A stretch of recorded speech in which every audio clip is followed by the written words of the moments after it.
We will now begin. Chloe Sikes with IDRA is going to be our moderator, and I will pass it off to her. Thanks, Michelle. Welcome, everybody. So good afternoon. My name is Dr. Chloe Latham Sikes. I'm the Deputy Director of Policy at IDRA, and we're so glad all of you can join us for our second webinar in IDRA's series on the state of education. This particular webinar will focus on nurturing students' hearts and minds, particularly as we navigate reopening schools in the midst of multiple historic events going on in our society.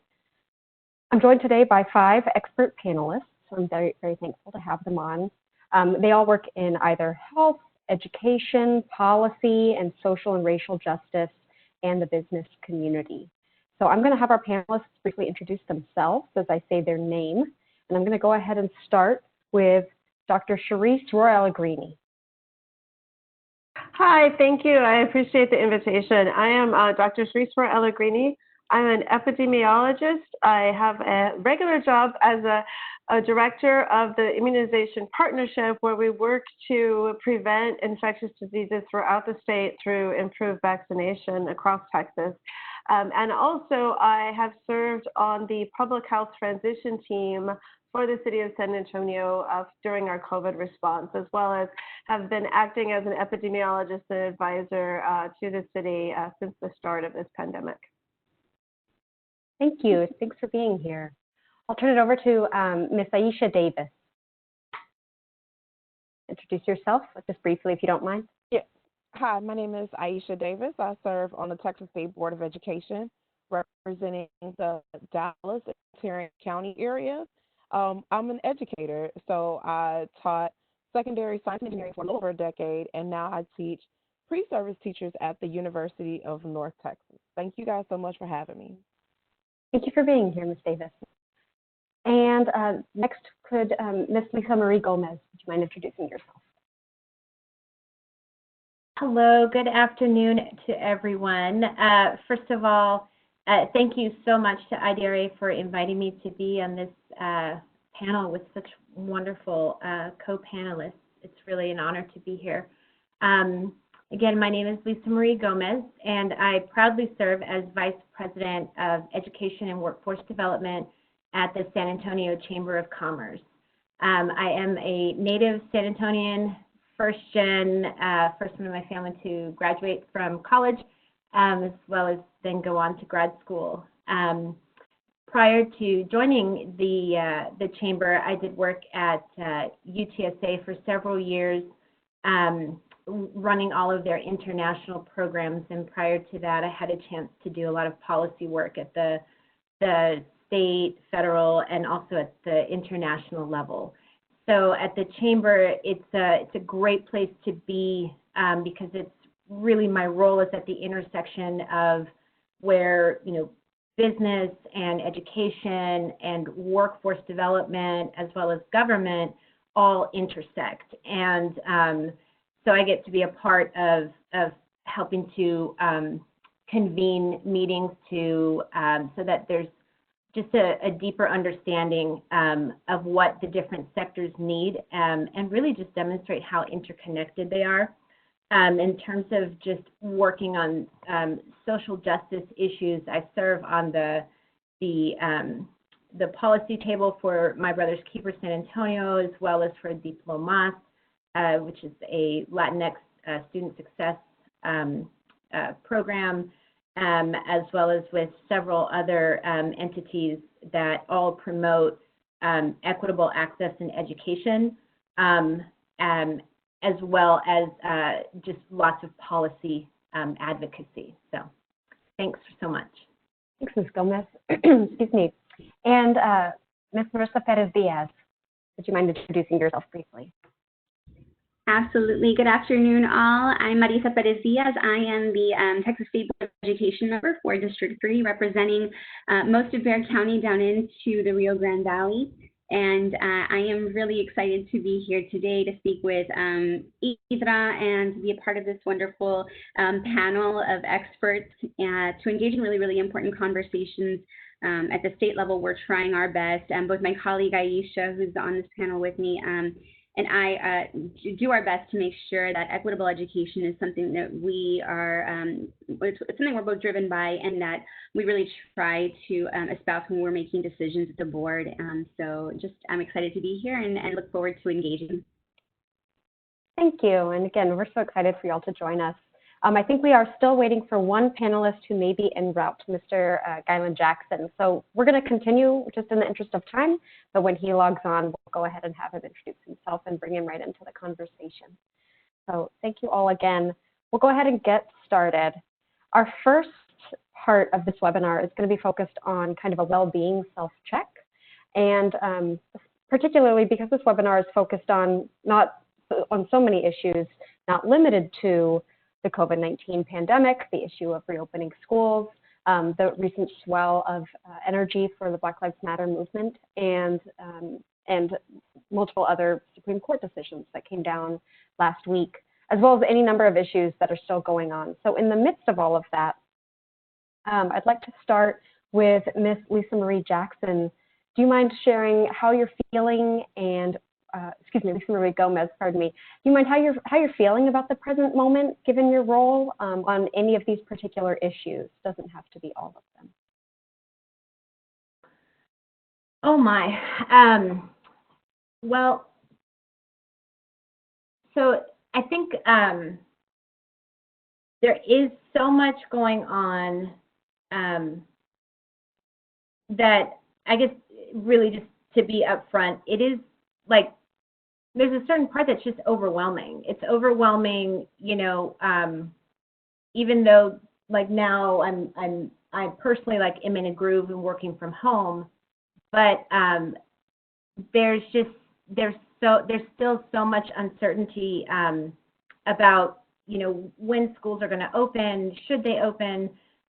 There's huge questions like on the business side about what in terms of reopening, you know, when should they reopen? How flexible do they need to be if, you know, school schedules are staggered or if they look different? How, you know, what are businesses going to have to contend with? How flexible do they need to be? You know, and then also just thinking about like summer learning loss, which may even go, you know, into March, depending on, you know, on the students' access to continued information. There's just a lot of like overwhelming things, and that's just like a small snapshot that's really more like on the kind of technical side. I think that like, you know, part of that is just trying to keep up with everything, and then adding like, there's just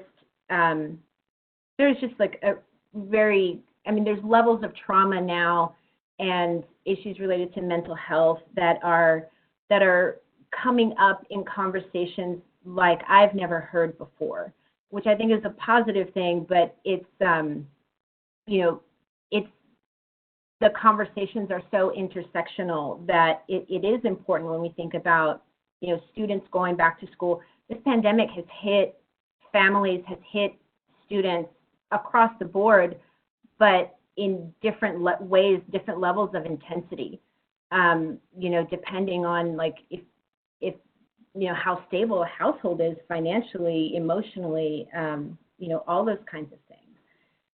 So I feel like, you know, taking advantage of the conversation, like the understanding of the need for focusing on mental health, not just in schools, but also in the workplace.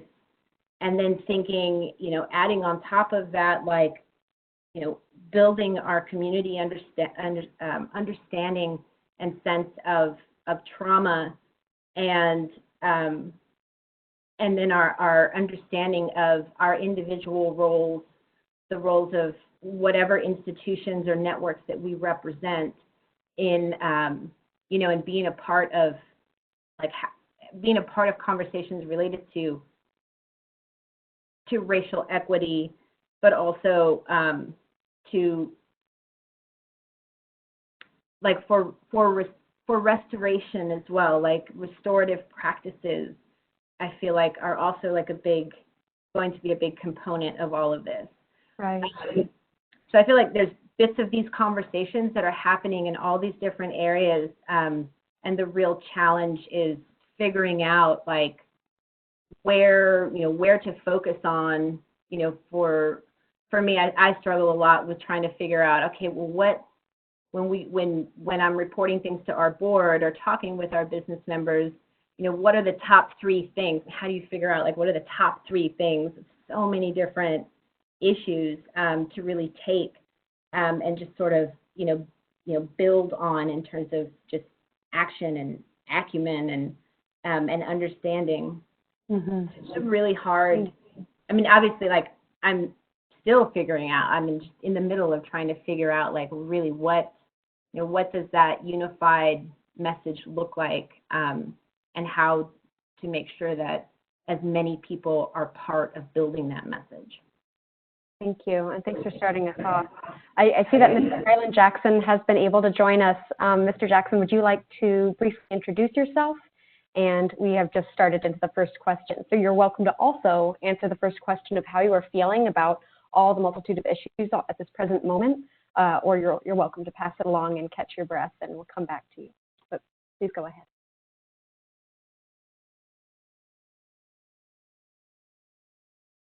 Behind the scenes, my name is Gylon Jackson. Can you all hear me okay? Okay, perfect. My name is Gylon Jackson, and I am a tech specialist here in San Antonio. I do a bunch of multimedia stuff. If it touches the internet, I do it. But I've also been working with Black Lives Matter here in San Antonio and some of the groups to actually help organize and bring things together so we can have a better organization. This is something, as my mother has always said, she's like, there's a revolution going on, right? And I think she's been waiting for this revolution for a long time. So if Mom's watching, hey, Mom. But the bottom line on this is that for me, I'm really trying to reach out to different communities, predominantly African-American, but also Black and brown leaders in different communities, and bring them together to make sure that we have calendars done, to make sure that we have a similar message. I can't get everybody on the same book. I tried that, and I wanted everybody on the same page, couldn't do that. Tried to get everybody on the same chapter. That's even difficult. So I'm just happy to have everybody reading a similar book right now on how we can move this forward. As far as how I'm feeling, first of all, I'm feeling very grateful to be on the panel with such wonderful and esteemed women. I think this movement is going to be taken forth, and we're going to learn a lot because of women. The compassion and stuff that women have is unbelievable, especially mothers. So let me say thank you for having me on the panel. I'm feeling discombobulated with everything that's going on right now. There's so many things from COVID-19 to Black Lives Matter, even all the way going back to the Me Too movement. There's so many different things. We have a lot of young people. I have a daughter that's 20 and I have another daughter that's 22 years old. And I'm turning to them in a lot of ways for making sure that I'm doing it and saying the right things. And learning from them. But the biggest thing is, again, is discombobulated. There's so many moving pieces to this, and it's something that a lot of people have not seen in our lifetimes. So it's one of those things. It's a movement. I'm really excited for where it's going, and I'm actually extremely excited to be a part of history. We kind of have our story now, and there's young people with stories, and this is going to change in the future, and we're going to see amazing growth in the future from young people as far as being empathetic and more compassionate, in my opinion. Thank you. And thank you both. Could we hear also now from our State Board of Education members, Ms. Davis and Ms. Pérez-Díaz, perhaps in that order or up to you. From your vantage point, how are you feeling about the number of issues impacting you, impacting your role in the communities you serve? And Marisa, if you don't mind, I would love for you to begin. Yeah, definitely. Thank you. So I think,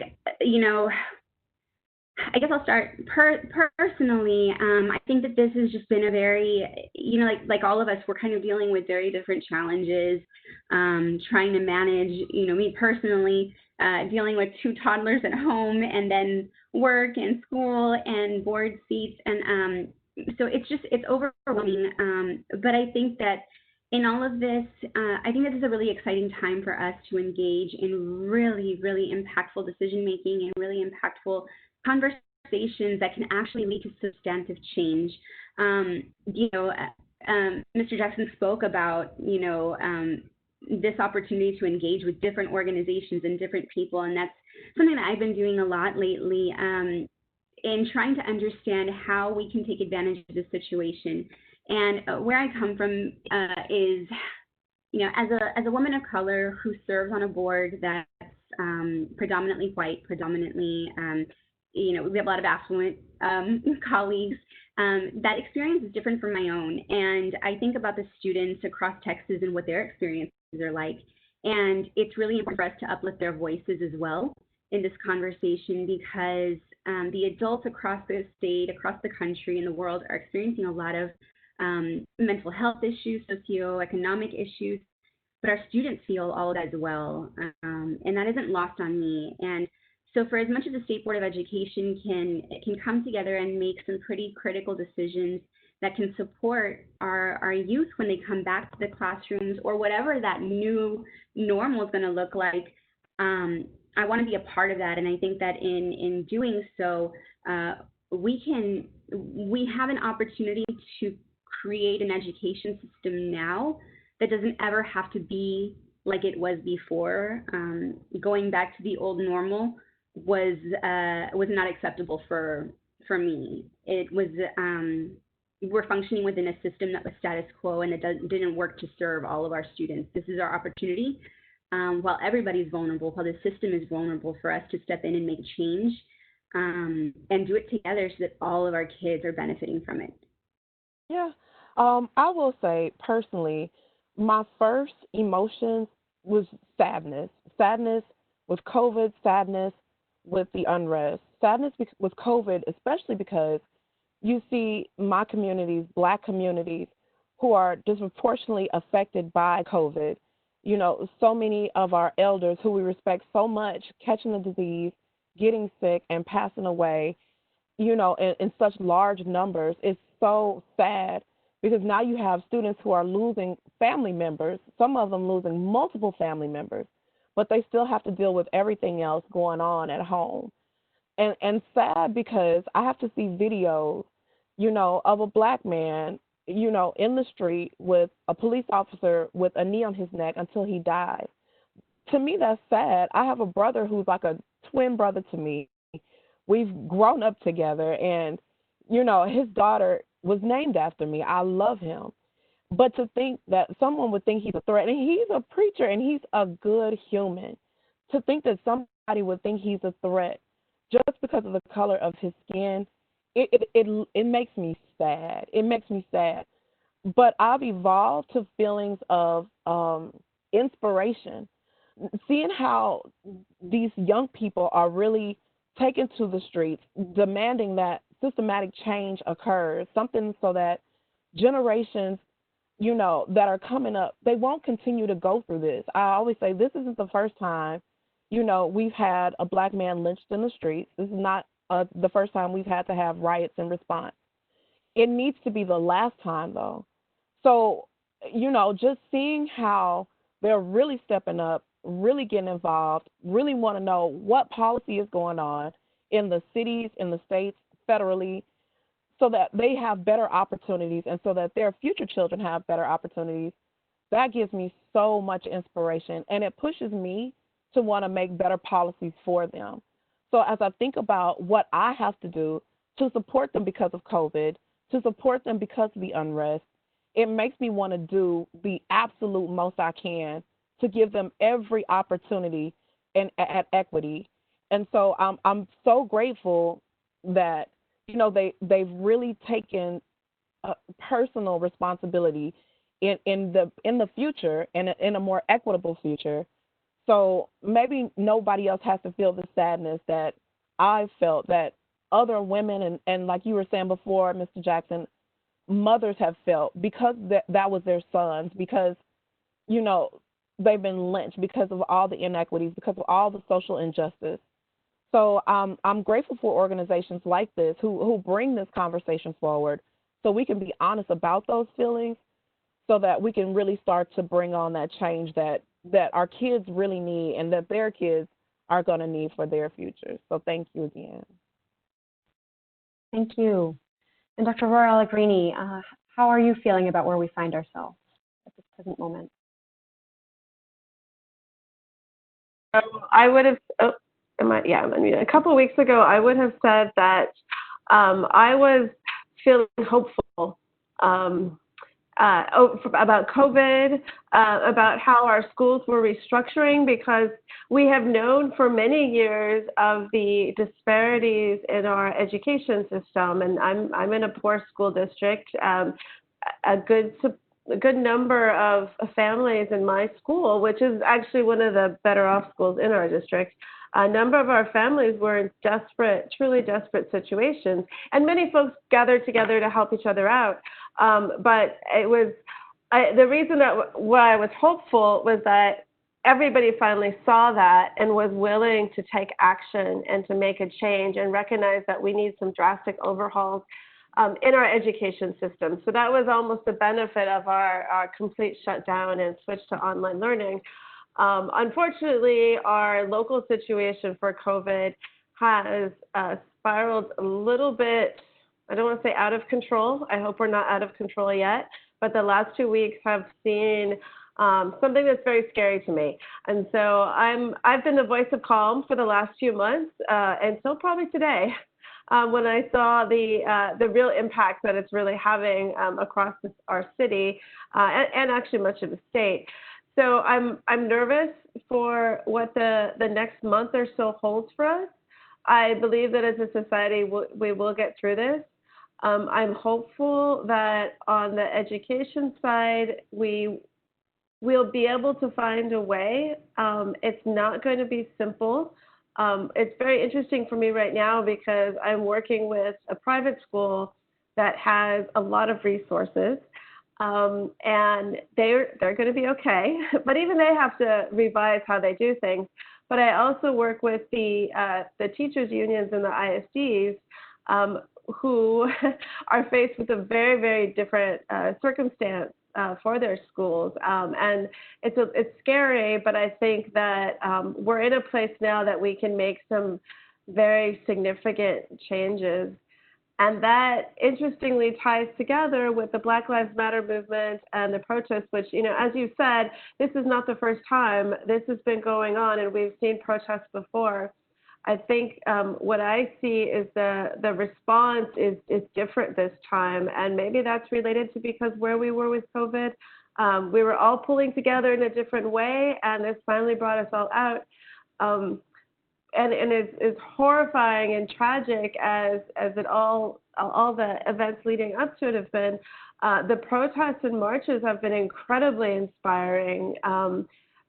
Emotional, but hopeful, because we see hopefully some real change. And if you're my age, you went to high school when there was a popular song called I believe that, or the words were, I believe the children are our future. And it's so cheesy for me, but I keep thinking of that every time I see these kids out there. I mean, and I met with a group of, they're not kids, they're between 22 and maybe 32, but they're the young folks to me. And I met them intentionally because I was looking for folks that were in that age bracket to discuss how we can talk about COVID in that community. And of different colors and different backgrounds and experiences, and there was a group of them. And just talking to them was so inspiring and so hopeful, not just related to COVID, but to all the changes going on in our society. So as scared as I am about where maybe the next month is going to lead us and the challenges with our education system and respecting our fellow residents of color, to make sure that everybody is safe in our community, for the first time in a very long time, I'm hopeful that those changes are really going to happen. Thank you. And thank you all for giving a bit of your reflections. I want to move our discussion now to the topic of schools reopening, which you all touched on a bit in your comments of the general sentiments. So obviously, the prospect of schools reopening is very concerning for multiple reasons for in-person instruction, particularly the immediate health reasons, and of course the many academic, pedagogical, social, emotional, and mental health needs that our students and our staff and our school communities all need to have addressed.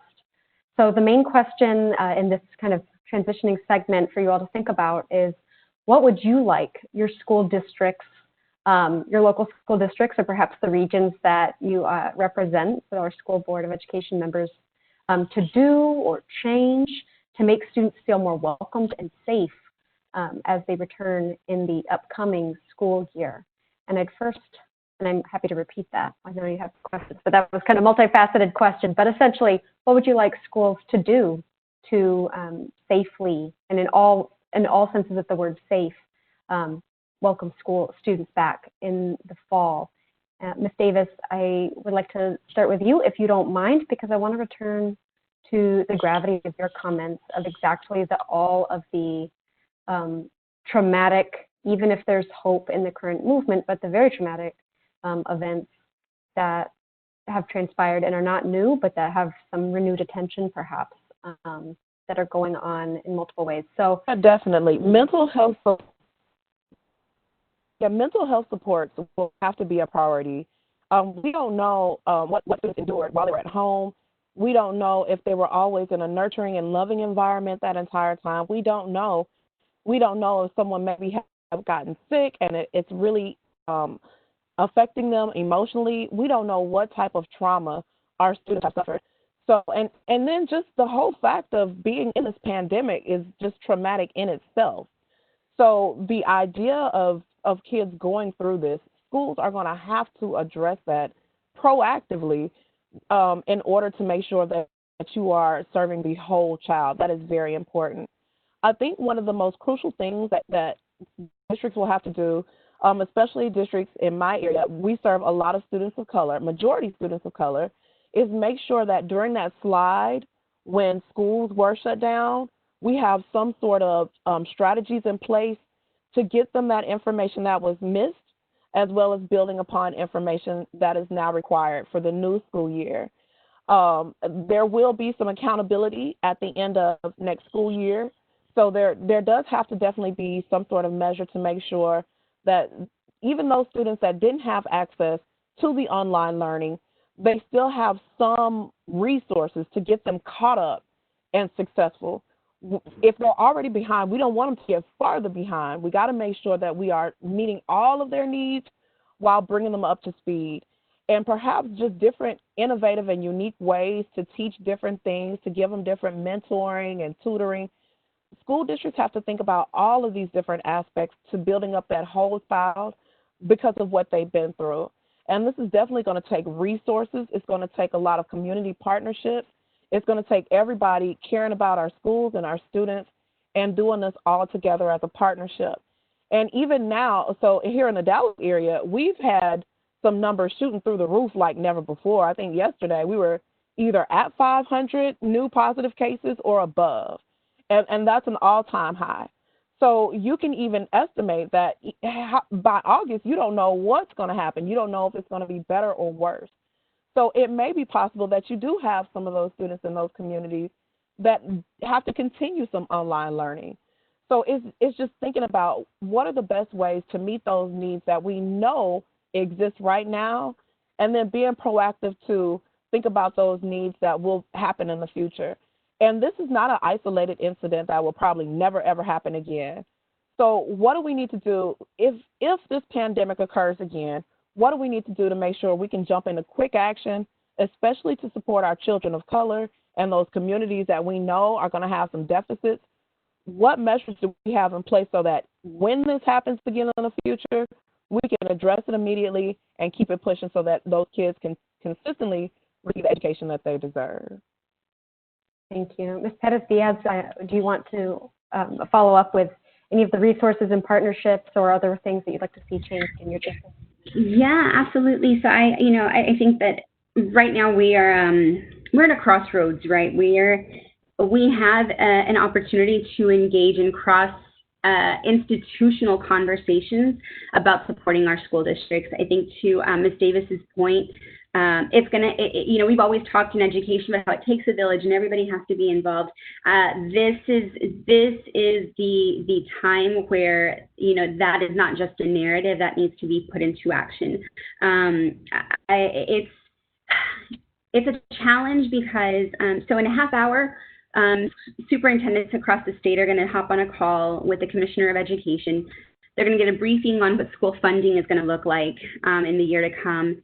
And the one thing that I would, if there are any school administrators that are listening to this panel discussion, the one thing that I would implore them to do is please don't make decisions driven by funding, because that's going to hurt our kids, right? I think that we need to think creatively about how we engage students, because as of right now, butts in the seats is what pays our school districts. And that's what keeps them afloat. But if we figure out ways as a collective to fund education differently, right, to talk to our legislators and tell them that's an antiquated way of supporting public education, right, and bringing alternatives to funding mechanisms for education, then perhaps we won't necessarily be driven by the status quo way of educating, right? We have to be able to think about, with all the challenges our students are facing, how we're going to engage those kids, how we're going to engage our families, because so many districts across the state. I know within my own district, I have very heavily populated urban areas, and then I have very, very rural school districts that don't have access to broadband. So, those sorts of challenges make online learning difficult, right? And so how do we, if online learning is a challenge, but then face-to-face contact is probably not recommended because of the health concerns, what can we do to engage families differently? And so I think, again, I spoke earlier about policy decisions, and state-level policy is absolutely critical in this conversation. We need to figure out, ways of helping to guide our state legislators who won't create policy that will move us forward. But I think it's also really, really important to engage our local school boards, because they have a lot of power. They have an incredible amount of power. And when we talk with our local school board members about what families in their districts want to see in terms of education, I think that would be, if we use that as a guiding light, we're hearing directly from the people that we're meant to serve, what they need for their own students. That's going to go, I think it's going to go a very long way, because, we do need to address mental health issues. We do need to address food insecurity issues that have been, I think just in this time ever more apparent, but have always been there. And so all of those sets of challenges, I think if we work together with the families that are actually experiencing those challenges to come up with collective ways to address those challenges, I think we're going to be the better for it. Thank you. Ms. Gomez, do you want to follow up on that? I know in your introductory remarks you said, you're in your role, you're really looking at these intersectional conversations to bring in a lot of different stakeholders and conversations, and the business community is often very engaged in this type of community input, addressing multiple challenges in education and budget conversations. So do you have any input on schools reopening and the multitude of challenges that issue brings up? Yes, just to echo the partnership piece, absolutely. One of the things that I have seen in my role here over and over is that, business, or we'll say industry, like different industries, they always have very strong opinions about education systems and education, and, when it comes to workforce and being able to meet just their workforce needs and demands. And then there's conversations like in the schools about how they're always looking for business partnerships. That desire is always there, but it's that connection that doesn't always happen. And so this is really, I agree with everybody that this is a great opportunity, and it's a great opportunity to just put a different kind of focus and thoughtfulness on how those conversations happen. Like it's an absolute must. I think that, as I was sort of jotting down, like, all right, well, what would I want my school districts? And it's very similar to what Marisa was just saying, in that, you know, as we build our policy agenda, the most valuable information that we can get is from the school districts, to find out, you know, are there, like, what are the things in terms of like advocacy? Do we really need to bring the business community behind advocating for when we come up to the next session? So, you know, what kind of flexibility in terms of accountability, you know, do the schools in our area need in order to be able to help students come back and help them with any kind of learning that they may have to catch up on, and not penalize them or put so much stress on them that it just compounds any kind of trauma that a student or a family may be feeling. But that is all of those experiences, you know, working and informing those of us who do have policy agendas.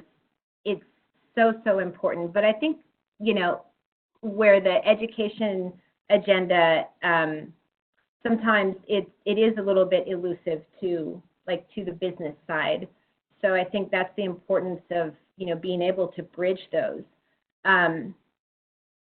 Something that I would say, just in terms of, like, you know, school districts specifically on these different areas, yes, mental health overall, absolutely. I think I would ask of school districts to maintain and keep building on strong partnerships with the business community to make sure that learning opportunities are relevant to in-demand career paths, because the last thing that we really want is for our students to feel hopeless and despair and like, why do I even care about where I'm going, you know, to school? I mean, that there really is a future, and there still are, you know, exciting things to study and career paths, and at the same time, you know, making clear to business that, you know, business does need to be flexible with interns and shadowing and mentoring in a different way than they did before. Like, they have to be able to find and carve out that space to bring students and teachers into the fold of what they're doing, just for career exploration. That is really important. In terms of just practices, if I could wave a wand, I would have every school district adopt restorative justice disciplinary practices from here on out, and really like have at all of the different levels a deep understanding of just making space and like holding space and validating every student's and family's just lived experience. Again, and then lifting and amplifying that. I think that's, you know, these different layers of communication and how we lift, you know, this story is very important for building that collective understanding. On the immigration piece, I think there's some very, very specific things that school districts, it's always been important, but again, everything happening now, it feels like importance and urgency is just amplified. And that is, it is so important for for schools, again, at every level, to really understand students' rights and everything about what are the regulations about how much information about a student is a school required to provide, but also what are those boundaries that are clear, and how all of the different ways that schools have to protect students that have either mixed immigration status families, or they're just not sure, or they're from a different country, or they just look different, whatever reason, this is a very, very vulnerable population as well, especially with the current administration and just all of the executive orders and things that we've seen.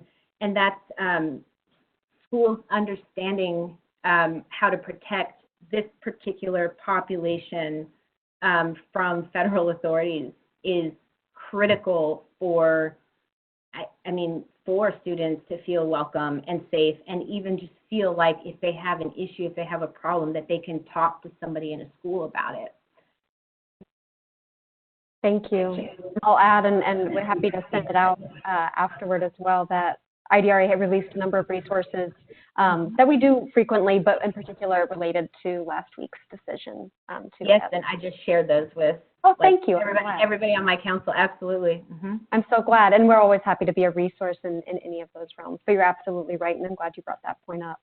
Mr. Jackson, would you like to share any of your thoughts of what you would like school districts to do or change or eliminate to welcome students back virtually or in person in safe learning environments? Wow. I think that's the first thing after listening to everybody. Because I think this is kind of like a Pandora's box of what we need in schools at this time. What I'd like to see eliminated is police in schools. That's going to piggyback on what Ms. Gomez said. I think we really need to look at restorative justice. Stop calling the police for everything that happens in the school. Like I said, there's so much. I was taking notes as you all are talking because I want to make sure I'm concise in what I'm saying. But, one thing that we need when we go back to school, and I don't know how this looks from a policy perspective, but compassion and empathy, more than teachers have ever had, because we have kids that are going to be spending more time, especially in middle school and high school. These kids are going to be spending more time with their parents than they've ever spent before. They're going to be watching more news. They're going to be consuming more media. So what does that mean? That means now they have their parents' possibly old, antiquated thoughts on things. So you have these wonderful, beautiful minds that have been constricted to just what they're hearing from their parents. Maybe it's good rhetoric, maybe it's bad rhetoric, but they're going to have some very, very strong opinions coming back into school, stronger than I think we could ever imagine.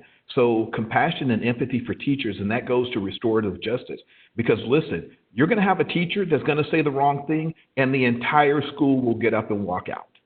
And if we don't think that's going to happen, you need to go to TikTok. You need to go to Instagram. Kids are challenging their parents, and they're challenging the old ideals that they've grown up with.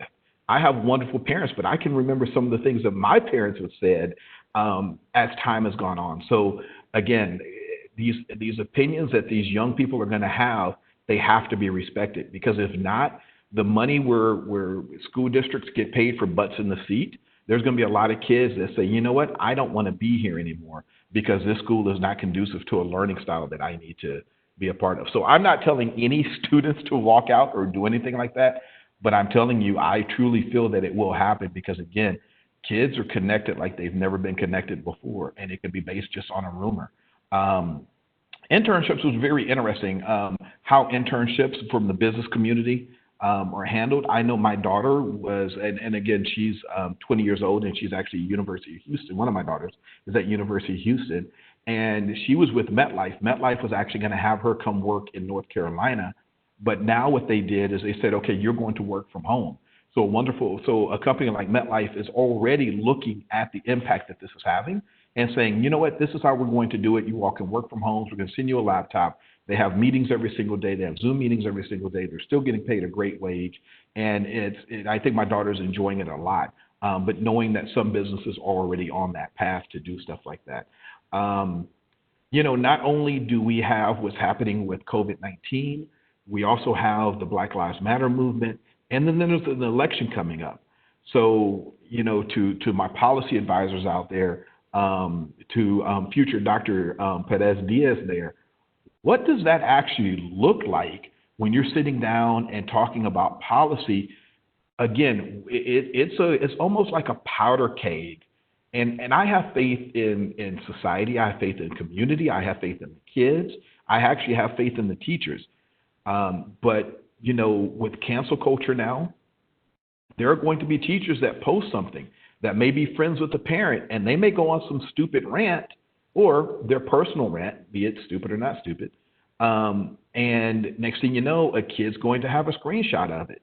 And it can go both ways, right? It can go either way.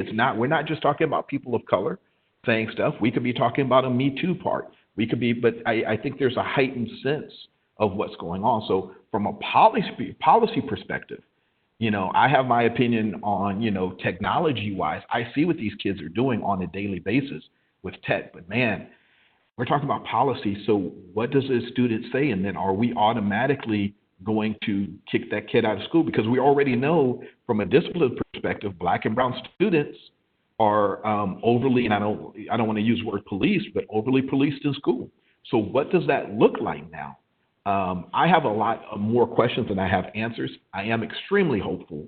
I am extremely excited to see what's going to happen because, again, I don't think that we listen to kids as much as we should. I think that kids come in and they're sponges and they're incredibly brilliant and they're incredibly smart. And we say, hey, sit here in the classroom for 8 hours a day and learn. But we're not teaching them necessarily. And I say we because I think parents are just as guilty of this as anybody else, but we're not teaching them how they want to learn. How are we going to teach Black and brown history? How are we going to have these tough conversations? What happens when Black History Month comes up next year? How are we going to actually start teaching Black history? How are we going to actually start teaching Chicano history? How are we going to do a better job of showing women and the strong history that women have had in this country for making policy, for being teachers, for being lawyers, for being doctors? What does that look like? Kids are going to want that information, and they spend a majority of their time. So maybe there's something to where kids are going to be leading more of the conversation in class and more of the curriculum in class. So just an idea, but wow. Thank you. I'm taking notes over here, so we're going to sum up our conversation after and launch into some of our own brainstorms for policy and community engagement. But before we do that, Dr. Rohr-Allegrini, do you have any specific, I'm going to use your question to pivot. Do you have any specific practices, health practices, that you advise school districts to take up as they consider in-person instruction as part of their reopening plans in the fall? And what, in addition to those particular practices, what do you see for health policies that we might be able to implement in educational spaces? So that's the $64 million question, and I get asked that daily, multiple times a day. What do we do to reopen? And I am working with schools on preparing. There's a whole list of things that the CDC recommends, the TEA recommends, different children's hospitals are recommending, and we're trying to put that all together. It's a challenge right now, and I'm going to go back to the social justice issue because that is relevant here. Back in March, when a lot of my fellow epidemiologists and public health professionals were saying, close the schools, and it was just this crying call to, we have to shut everything down now, close the schools. I was one of the lone voices saying, you can't close the schools. Not yet. We might have to, but don't do it yet, because what about school lunches? What about child abuse, domestic violence? There's so many factors that our schools support in terms of a child's life that to simply close schools, it's not just a matter of converting to online education, which is its own challenge, but it's how do we support all of those families, all those children that are in desperate situations. And that we weren't prepared for that. And I know that because we did close down schools once before during the pandemic, and it was only a few schools, and we saw a lot of complications because of that. And so I actually got a lot of grief for that stance, but I stuck by it. I recognized why we needed to close the schools, and the timing was such that it's easier to close them at the end of spring break than to go back to school and reopen. So I understood the process. So now we're in the stage of, do we reopen the schools? And from a purely disease control perspective, given where we are today in the state of Texas, I would say no, don't reopen the schools because it's too risky because of the caseload that we have, based on the data, based on the indicators, and how we make decisions purely based on that. But as we know, public health isn't just the indicator data that you use, it's everything else. And that makes it much more complicated because if we don't reopen schools, again, apart from the education, can parents go back to work? Because schools also serve as a child care center, whether we want to admit that or not. That's the reality of it. And also, again, like I said, the school lunches, we've kind of figured out how to deal with food issues, but just domestic violence and difficult circumstances in a family life, and even if it's a very loving, supportive family, if you've got 5 kids in a very small house and even if you had 5 Chromebooks for them all, you have very limited Wi-Fi available to them. It's very difficult for them to do what they need to do. So there's very real practical reasons for opening schools. So to that end, how do we open them safely? And I think one of the things that my district is doing, and they're still working it out, is that they have priority groups for opening schools. So instead of saying everybody come back in, they bring in first the kids that really need to physically be there for a variety of reasons. And then you go to the next level. And that's because then if you have a smaller group that are physically in the school, you can manage the physical layout, keeping kids 6 feet apart, making sure they have all the sanitizing things that they need to have. And it's going to be different at different levels. Obviously, kids aren't going to wear a mask all day. We can tell them to. They're not going to. We can say that that's required, but what's the practical nature of that? So how do we modify our physical environment to try to keep kids safe during this pandemic, which is going to play out for another 6 months to a year? How do we do that? And so I like the idea of prioritizing. That's not going to capture all of our kids that are most at need. My children, I've got a 14-year-old who's going to start high school at a new school and a rising 5th grader. They've been at their same school since they were in kindergarten, and that school is very much a community for them. You know, for my daughter, she spent 9 years there. That's the center of her life. Now she's going to be going off to a new school anyway, but for my 5th grader who's incredibly social, and you know, we have Wi-Fi, we have computer, they have everything that they could want. They have 2 educated parents who are working from home. They're like in a great situation, but this has been extremely challenging for them because that community is not there. Academically, they're figuring it out, but the loss of that community has been so important, such a factor for them in their mental health.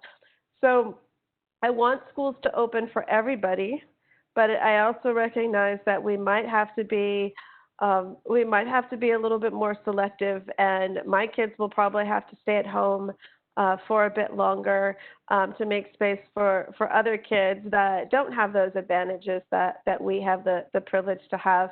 But from a public health perspective, our public schools at least are not set up to prevent the transmission of respiratory diseases. And we have worked so hard to change our whole physical environment to be more collaborative and cooperative. So we remove the desk and we have these alternative seating and very like group focused learning, and everybody works together. And what we're seeing physically now in a classroom is that we're having to turn it back to when I went to school in the 1970s with flat desks, everybody facing forward, 6 feet apart if you can make that happen.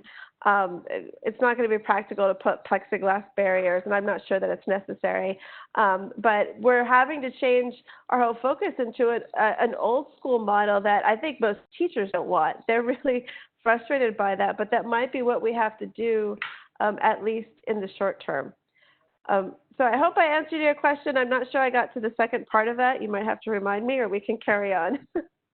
No, I think you touched on all of it. Thank you. Okay. But that is a great segue because our last kind of part or portion of this webinar is just a dialogue, and it is open to the audience. So feel free to send in any questions via the chat box there that we might be able to address, or that our other moderators might be able to address. But we want to think about what are some of these policies, whether they're local or state level, as well as modes of community engagement that we might be able to actually take up.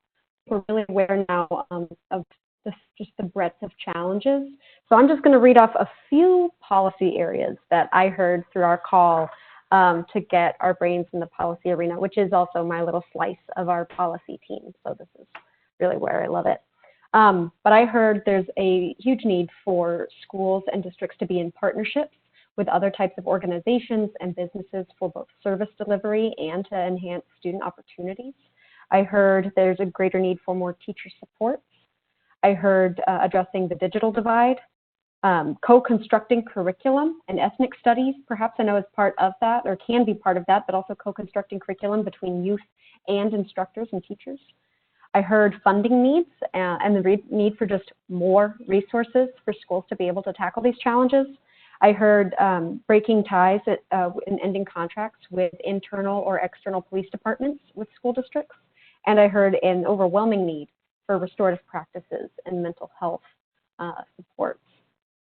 So with those being just a few of what has come out of our 1 hour together already, do you all have either any policy questions to pose to our whole group or things maybe I can address or things that you want to recommend that we take up at local or state levels to address these urgent challenges?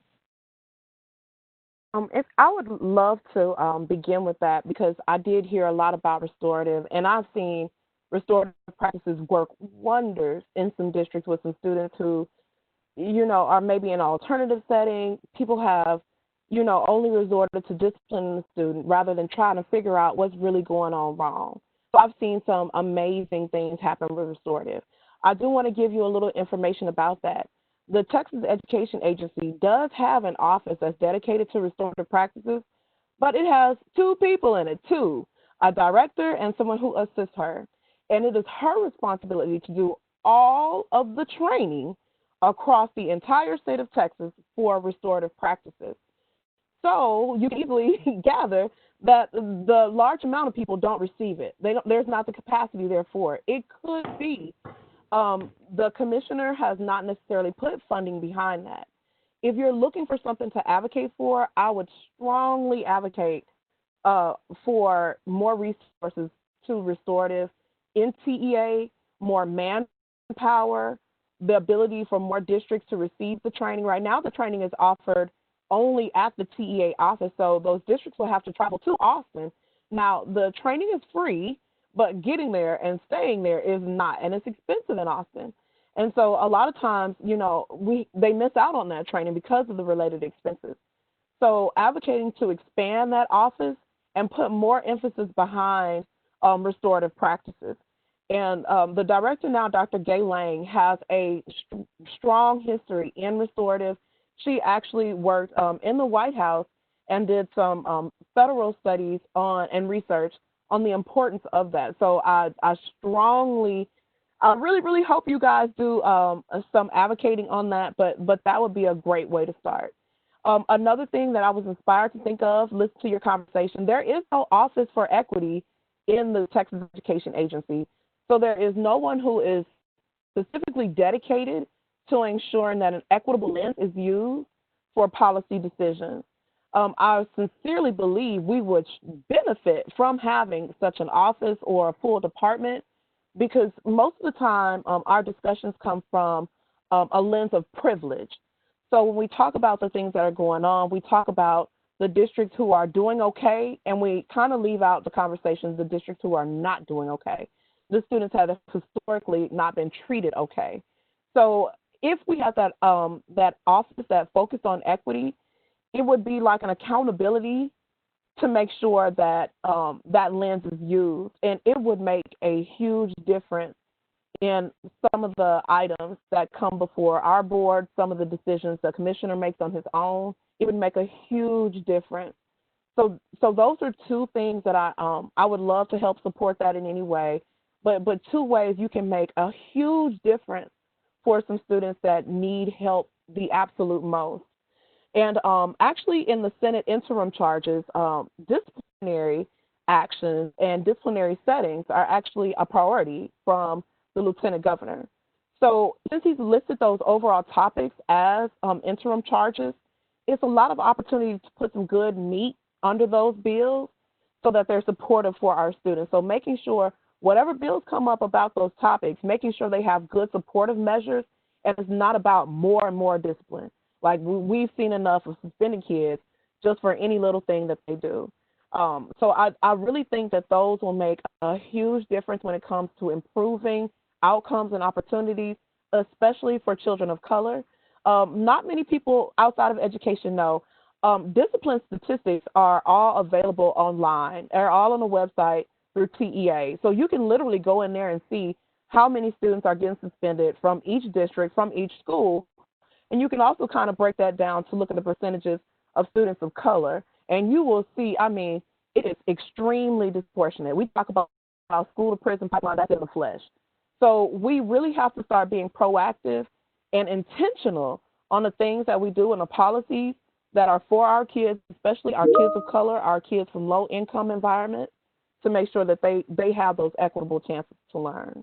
The last thing with DACA, okay, so now, you know, the Supreme Court made a fabulous decision. Like, I am shocked. The Supreme Court has been on fire the last 2 weeks. I'm like, what's going on? Whatever it is, keep it up.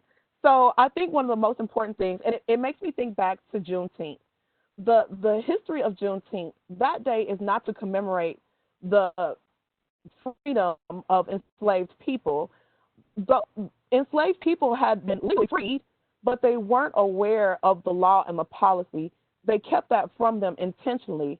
So allow our dreamers to know what are their rights so they can advocate from a place of knowing what they have the right to. And now they have more perspective of what they need to advocate for more of.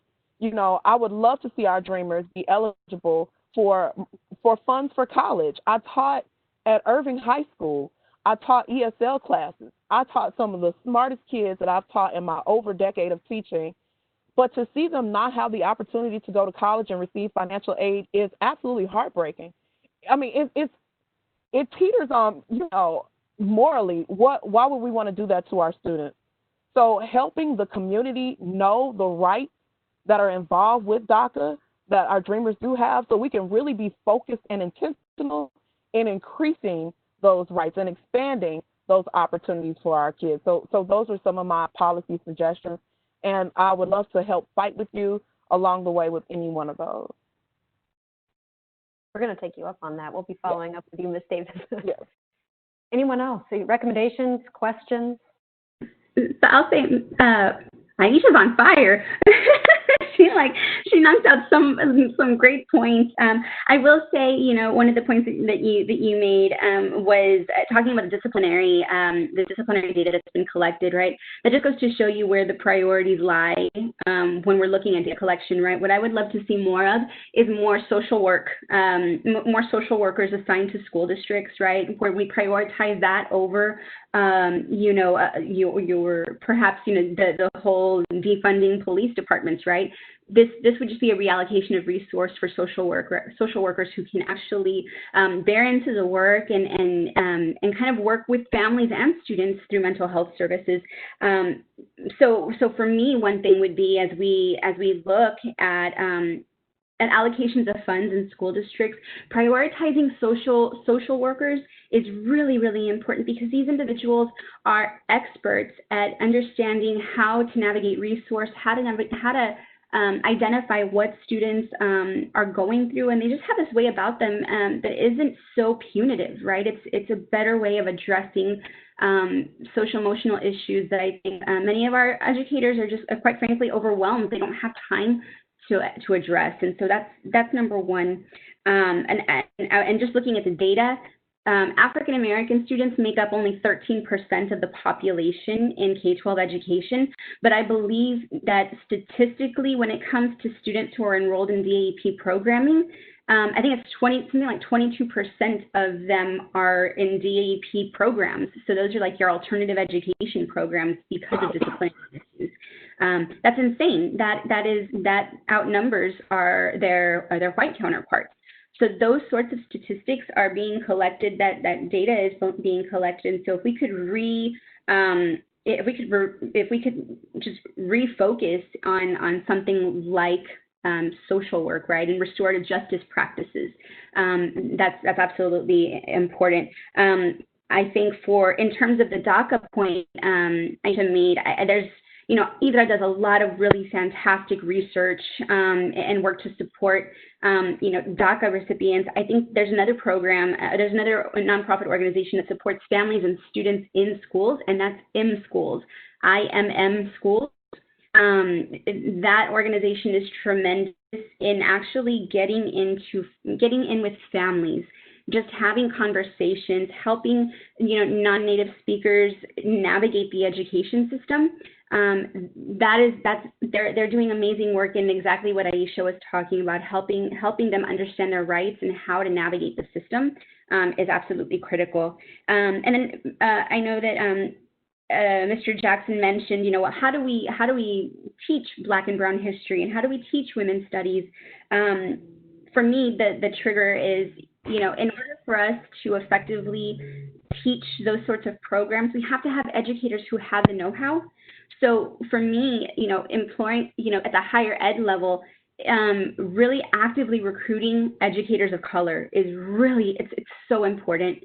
I think when that there's a lot of research to support, the culturally responsive education, but also having an educator who reflects the students in the classroom. It means a great deal to students in their learning. I think there's a level of relatability and trust that's built in, and that's not to say that white teachers or Latinx teachers teaching Black students or any other combination can't do that. But I think that as we recruit educators, we also need to have a lens of diversity that's involved in the programming for those teacher preparation programs, because I've gone through my master's program for principal preparation, and I was very lucky in that mine was social justice focused.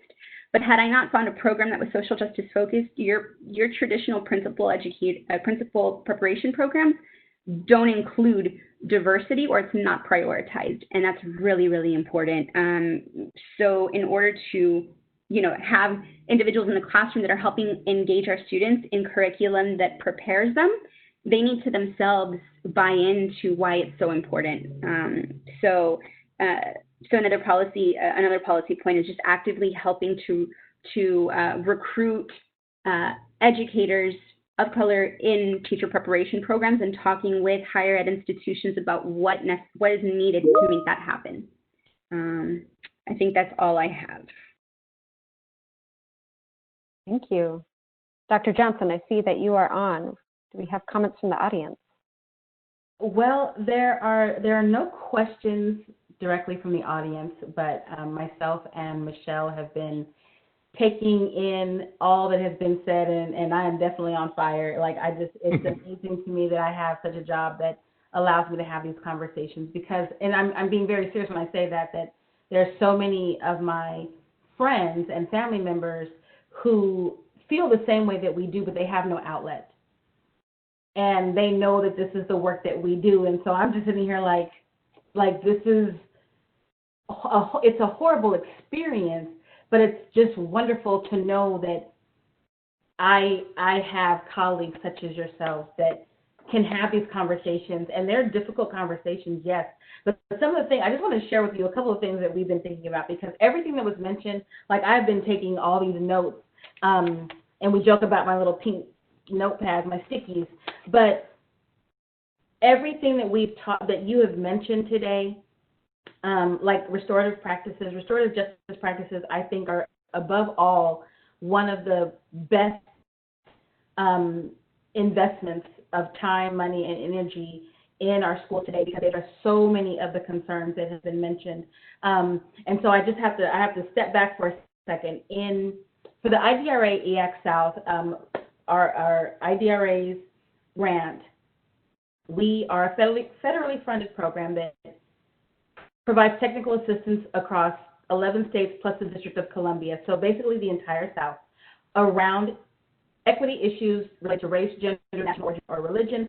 That also includes gender identity and sexual orientation. So we talk about bullying and harassment. We talk about disproportional school disciplines in the school to prison pipeline. We talk about family engagement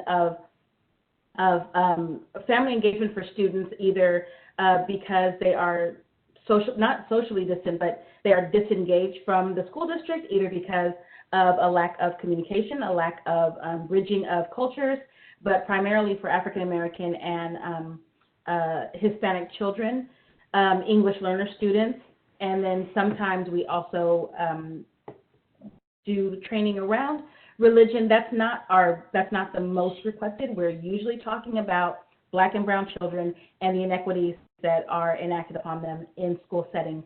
A lot of them have to do with school discipline, lack of advanced academic programs, diversifying the field. Marisa, you touched on that one, the fact that like even in my own program, I was blessed to have more interaction with professors who were social justice warriors, who understood critical race theory, who understood systemic oppression of people.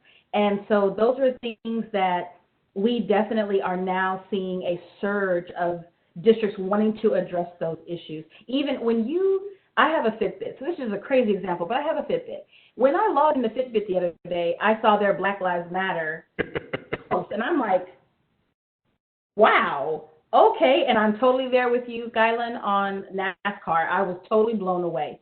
So I believe that this is not going to slow down.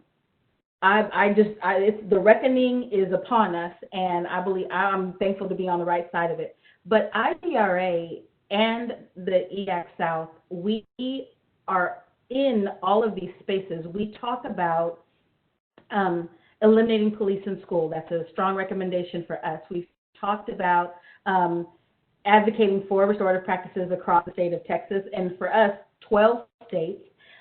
We are also really right now talking about the need to address students' social well-being. Cherise, when you mentioned, prioritizing students as they return to school, we did did webinars on the digital divide. And again, as an educator, with a doctor in front of my name too, with 2 children at home, I struggled during the last 3 months of school. And I have a math degree and, a teacher of 20-something years. But so I know if I struggled with keeping them on a routine, going to bed on time, keeping them going when they haven't even been out of the house, outside of our neighborhood, I can only imagine what parents are going through who do not have those benefits. And then I've been asking the same question from March 6th, was the last day my kids were in school, was when we open back schools, what are the kids going to do? Like, I have an 11-year-old and a 13-year-old. Technically, being that their school is half a mile away, they could possibly be okay. But what if you have small children? A 5-year-old cannot stay at home by themselves. Where do they go? So then, of course, then you're thinking about, well, then how do we provide education for students that feeds their emotional intelligence, prepares them for the next grade level, and then at the same time keeps their interest? I mean, this is the magic question, the magic bullet that we've been looking for forever, but we have to do something. And I think it's time, like when you mentioned budgets, as far as, school funding, Gylon, we said, time and seat, like that was our thing. It's like, you have to have kids in the seat. That is out the window right now. So I think it's really going to take all of us. And so there's just so many different things about how we can modify the physical environment, but a lot of it always comes back down to the teachers. And so I think all of you have kind of touched on how do we prepare the teachers for this? So when we talk about African American studies and Mexican American studies, one of our disclaimers was that you can rewrite your standards all you want to, but if you do not prepare the teachers to provide instruction that is more, I'm gonna conjugate a word, contributive of African American, goals and accomplishments, and Hispanic, Latino warriors, you have to prepare the teachers who are not Black and brown to be able to put that information forward in a positive light. And so that's another piece. So on top of that, now we're also asking them to be more caring and more valuing and having high expectations and more encouraging and even more of a cheerleader. That's heavy. There's a lot that goes into that. And so when we flip around how students have been somewhat neglected on unfortunately, a large scale during this time, at IDRA, we also held some webinars to talk to the teachers because they are not getting the support that they need. And so we already know what problems were compounding the system prior to COVID, prior to the civil unrest and this momentum for justice that is coming. So I just, when I take a step back from that, I know that it's going to take everybody at this table plus many more to really be able to serve the needs of our students, our teachers, and our families and communities.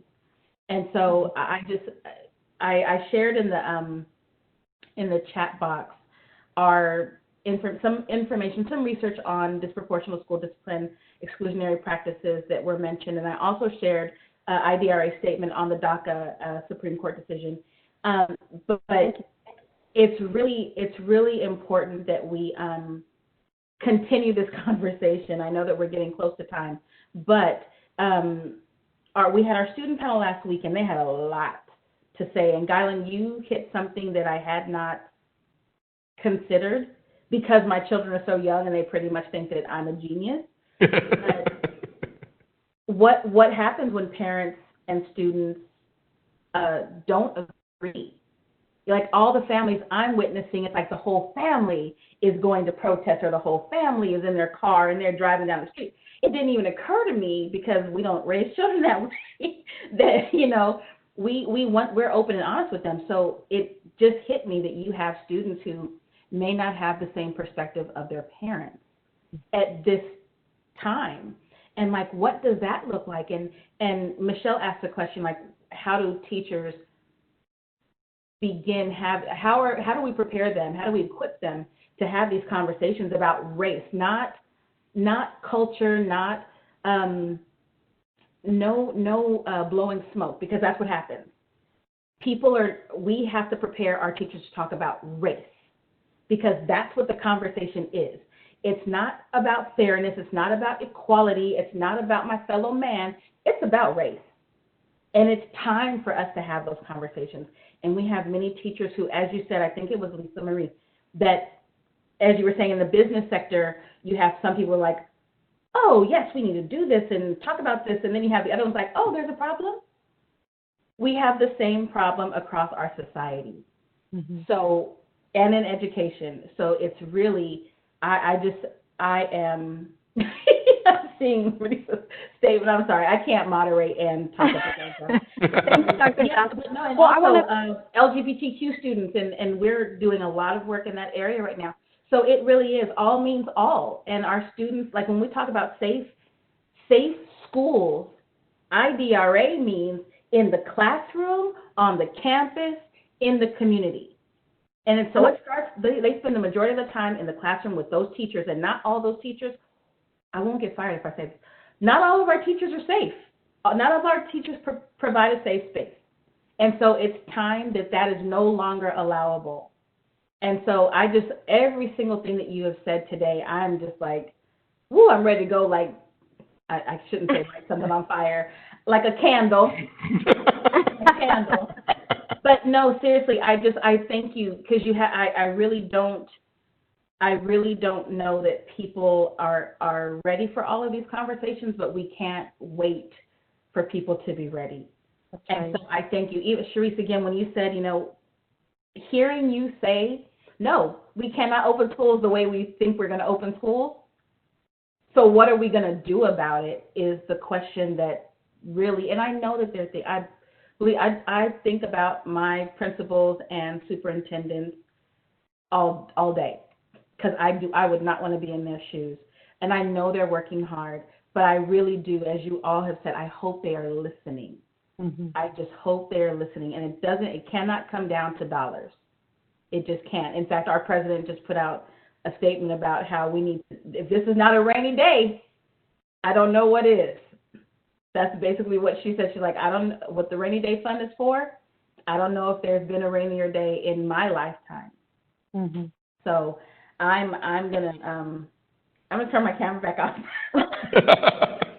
I'm glad you weighed in with the takeaways, Dr. Johnson, and Mr. Jackson. I want to bring you back in for any of your comments. So, I'm taking notes like crazy, and I don't take notes. I normally just free flow. But Dr. Johnson just said that the conversations need to be had. I think we're at a point where it doesn't matter what anybody thinks about whether the conversations need to be had. I don't know if anybody understands what these kids are talking about online right now, how they are standing up for each other, how they are recording their parents. Listen, there's this thing on, and I know I'm bringing up TikTok, ha ha, he, I can actually do a dance. No, but what's happening is you have little white kids that are walking up to their parents and saying, Mama, I'm dating a black boy, and seeing what their reaction is. Like, this is one of those things, there's no putting the lid back on any of this. It is almost impossible to do that. I like to share something with everybody I talk to, whether I'm standing up in front of a crowd or I'm standing up in front of a group of people. I'm the first person, I'm 47 years old. I'm the first person in my family born with all my civil rights. Okay? That we're talking one grandma ago. As my sister likes to say, two grandma ago's, somebody's parents were slaves. So how am I made whole to an extent in America with my civil rights? The Voting Rights Act of 1965 and the Fair Housing Act of 1968 is what made just about everybody in America whole. And then even if we look at the Latinx community, that wasn't done, I think, until 1975 because of the ballots being put in English and Spanish. We're not talking all these years ago when all this stuff is happening. That's just one thing I love to share with people because I think it puts it in perspective. And I think if we talk to kids as one grandma ago this happened, two grandma ago's this happened, and then they start, oh, wait a minute, okay, so now it starts making sense to them. When we talk about like what teachers and people didn't know, I don't know how many teachers don't know about Black Wall Street, how that is never taught in schools. And I'm not saying that my parents ever taught me, but I did learn it throughout time. And that's not something that's taught in history in college unless it's something specialized. So until we start teaching a history that mirrors what our country looks like, we're going to have some problems. And now nobody's complaining about Robert E. Lee being, well, they will be, still being, but removed from school, removed from the name of schools, right? So those are just, little things. I think kids need to understand what their rights are also when dealing with police officers. If you're 15 or 16 years old, you get pulled over by a police officer, you give them your ID, you give them your insurance, and you don't do anything else. You don't answer questions. You don't let them search cars. Sir, I'll call my parents. That's a tough one, right? Because we teach our kids to respect authority, but that's not respecting authority. First of all, that's respecting your own rights, because unless people understand what their human rights are, then we're going to continue to have these problems. And that's a hard conversation. But I did hear in one of the meetings that we recently had that police are going to be going into schools here in the next semester and talking to kids. And I'm not 100% sure on this, and I tried to Google it real quick. But if police are going into schools and talking to kids about their rights, I think there needs somebody that needs to be in from the community, that's curriculum-based, that is also talking about the rights that these kids have. It's one thing to respect authority. It's another thing to fear authority. And we don't want anybody to fear authority. And we understand that you do need police. You don't need police anymore in schools. I'm sorry. You don't. Now, with that said, we're also running into the same problem that we've run into with the police, over, in my opinion, over the past, 10 or 20 years, which we were piling way too many things on police.